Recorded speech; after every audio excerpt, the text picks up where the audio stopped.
Hey guys, Mike here. So we got a jam-packed video for you today, and I'm going to show you a few things. One, who did sign up for TradingView but are not members. I'm going to show you a tool you can use in TradingView to show whether a rally up is a bunch of BS or not, like it was today. Okay. Also going to show you another tool in TradingView that you can track this breadth. You can see and go, oh boy, and you start to play around with it and realize when you should be buying, when you may not want to be buying, when you should be selling, all this fun stuff. So I'll show that to you. Also, we'll go through the charts and really focused on the SPY, the QQQ, IWM, show you where they might be going and why. Also, right out of the gates, I'm going to show you a video of Jim Carson's. He just told us right before this fall, expect volatility. But now he sends a warning about tomorrow when the market open up. What is extremely important and what to be looking out for here, and kind of tells you in a way, which makes sense. I think we all know it, why what happened yesterday with this cascade of selling, right?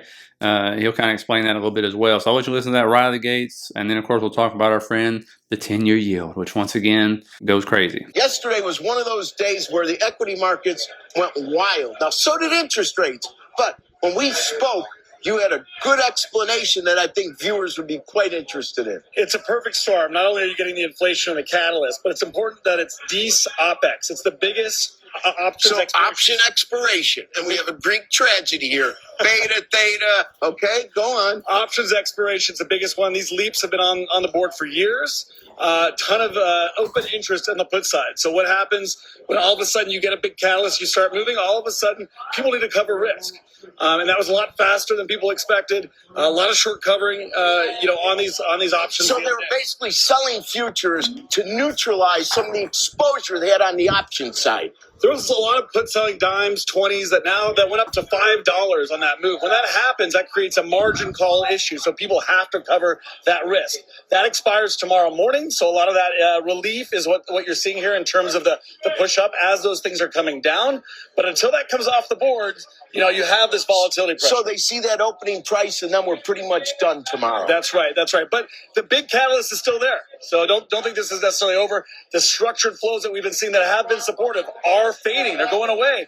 And as that starts to fade, you're likely to get more and more selling here into the next I used to love expiration days. There's a whole nother game. So even though that opening price kind of is the end of the game, you have till when to decide if you actually want a position in those options, take delivery. So you can play the game, seeing where the futures market, the cash is, then decide, okay, I want that position, or let them expire worthless, correct? That's exactly right. And the AM print is critical tomorrow. If we're stable through it, which it looks like we will be, you'll get a little bit more support. But then Friday, Monday, after that initial support, now there's a whole new ball game. So a lot of those hedges come off as well. Right. Okay, now, how should we look at the rest of the year with respect to we're beyond the big expiration? Is there any dynamics going into the end of the year under the Santa Claus and the turn that we should be aware of? There's a re-leveraging effect into the end of the year that should still provide some support, but this interest rate inflation story is the story. As we go into the election, there's going to be a lot of risk off. People don't want to wait and stick around for what might happen to accelerate some of those forces. So I think that stagflationary forces, which you and I have talked about for some time, are going to be at the heart of all the conversation. And so we'll see how tomorrow opens up and whether or not we start to get some traction back up. When we look at the charts, you'll kind of see, it needs to happen, because if it doesn't happen, a lot of them are just sitting there on the edge of a cliff right now, which you'll see. But you can, clearly see the 10-year yield, boy. I mean, it has been the king of the party, hadn't it? I mean, up again 1% today. Why? Because economic data came in stronger than expected. It was like final GDP was 3.1 instead of 2.8. Unemployment claims came in right around expected. Manufacturing data still sucks. That's no shock right there. I'll show you the charts maybe Saturday. And by the way, put your question in the comments for what you want me to talk about Saturday. Still going to do that video. I'm not sure what I'm doing for the holidays as far as videos. I'm sure I'll have some out there at least Sunday, Monday. I don't even know when Christmas is, to be honest with you. But I'll definitely have something going on. So now, getting into the SPY. You can see what I'm talking about here. A lot of these are sitting right there on support. This one right here got rejected. It came below the 50. Tried to get above it. Got rejected off this, what I'll show you in a minute, anchor VWOB up there. And then you can see, if it falls below, you can clearly see, I'm going to pull this back up. It's going to fall into this gap.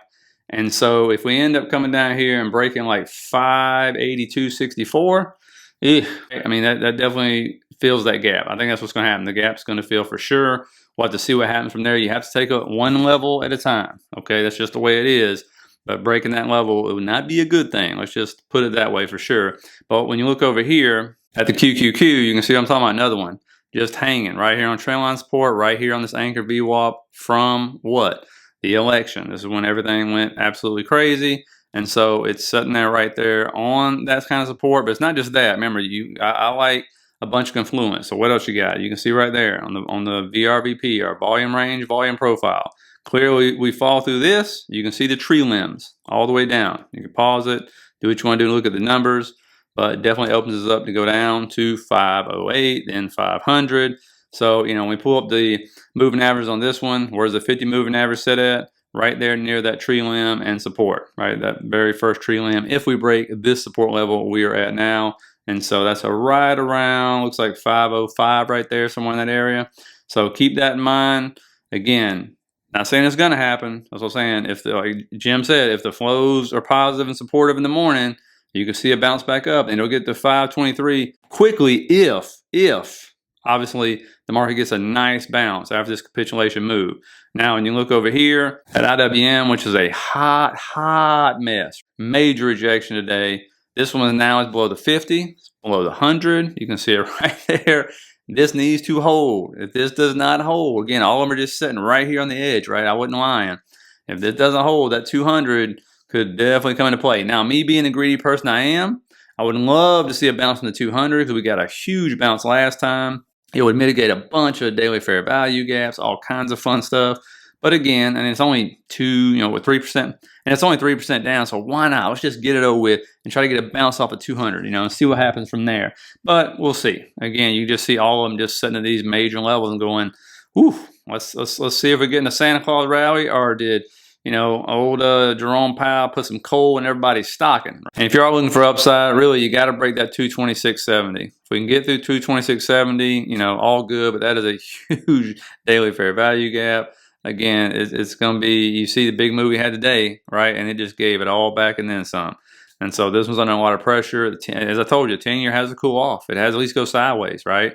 Now, MU got destroyed on earnings. Look at that, 4 rejections in that area. And it's way down here if you're looking for it. Way down there in the 80s. Whoo, boy. And what's it below? That trend line. What is that trend line? That is a 2-year supportive trend line.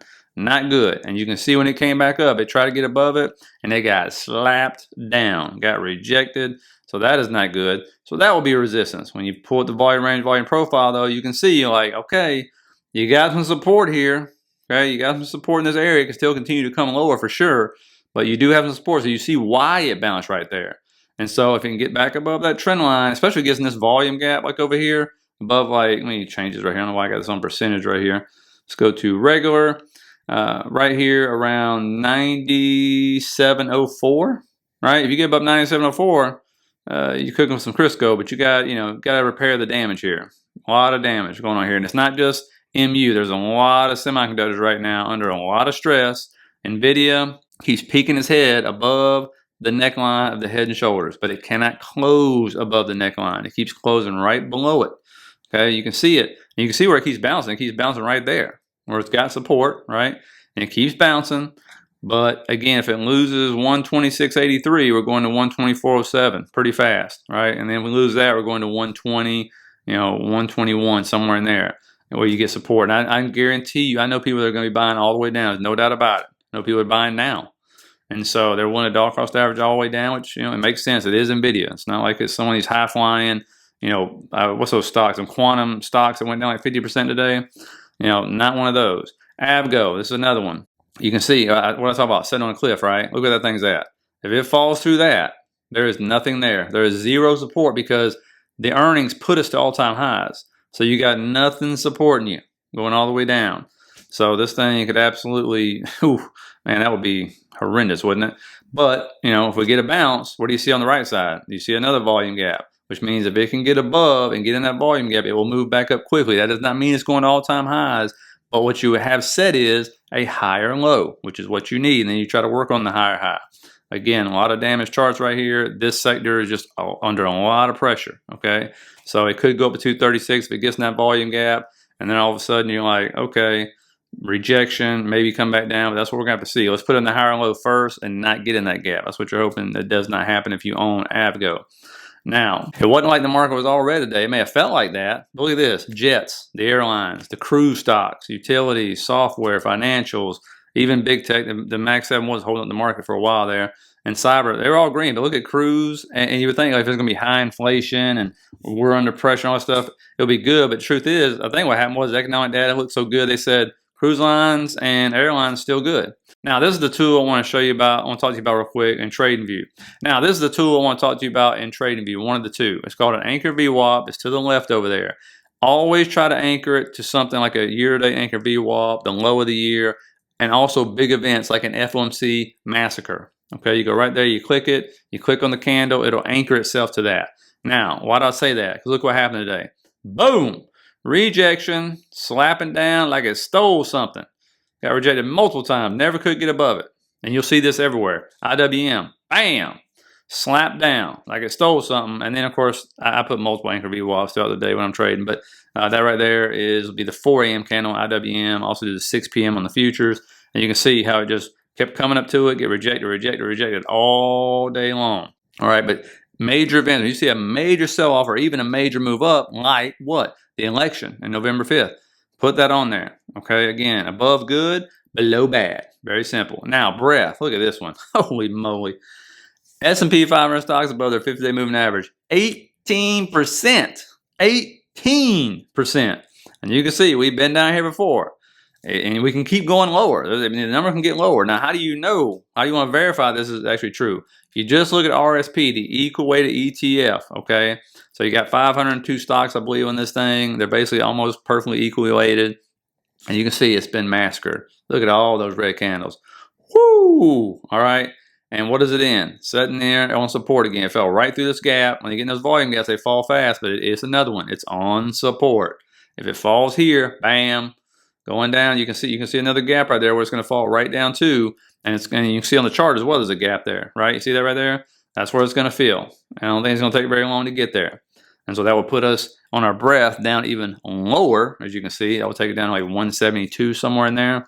And so this is another one. So I said, watch it. The other day, I think I said it was the most important chart because you want these to participate. You want these stocks to participate. This breath is horrendous, you know. And when you look at this, we'll go back here to October 2023, pull this up right here, and you can see something else that happened was it broke this trend line, right? It tried to hold, but then more importantly, it came back up today. Let me get rid of this. You can see it came back up today and it got rejected. Came back up, got rejected, and slapped down. And so that's not a good sign. And so this is, and not only do you need the SPY to start repairing, you need the RSP, the equal weighted ETF. If you're a bull, that is. If you're a bear, you're like, no, continue to die. But if you are a bull, you want this to happen. Now that trend line, all that stuff that was support will be resistance on the way back up. Again, because I just showed you the breath, don't get all crazy about it. Like, oh my God, we're just going down and never come back up. Because when you get this stretched down and things get to this kind of extreme, this is when you normally get to see the bounces. But like Jim said, we'll see what happens to the flows. The largest OPEX ever tomorrow. Okay, and let me know how you're playing that. Now, earnings, you will have Carnival Cruise Lines. You saw the cruise stocks up today. I think Nike and FedEx. FedEx just split their company. They're up, going to the moon. So is Nike. Now, you will have more data. Core PC price index, personal income, personal spending, consumer sentiment. So it will be another volatile day. And just watch those anchor VWAPs I just showed you about. Put them on your chart. See what happens. See if we get above them or not, or continue to sell off. So anyway, hope that helps. Let me know what you think about that. Please hit the like, subscribe button on your way out. Any questions you have for Saturday's video. And I'll end up seeing you guys on Saturday.